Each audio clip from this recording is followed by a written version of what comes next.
ఇదిగా చూడండి, ఇది వరకులా మీరు మొండితనంగా ఉండకండి. ఇద్దరూ కలిసి ఉద్యోగం చేస్తేనే ఇల్లు గడుపుకుని నలుగురు మధ్యలో గౌరవంగా బతకలా. అదే కాకుండా మీకు నెల నెల స్పెషల్ గా నేను 1000 రూపాయలు ఇస్తాను. దాంతో మందు కట్టి మీరు జల్సా చేసుకోండి. నన్ను మాత్రం ఉద్యోగం మానేయమని చెప్పొద్దు రాజా.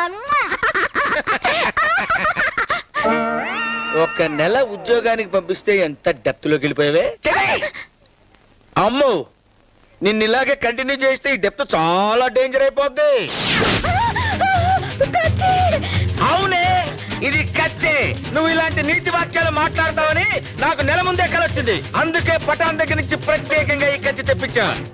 ఈ కత్తితో పొడిచానంటే ఇది నీ పొట్టలో దూరి ఎదురింటి బేబీ వీపులోంచి బయటకు వస్తుంది. This is lost and final warning for you.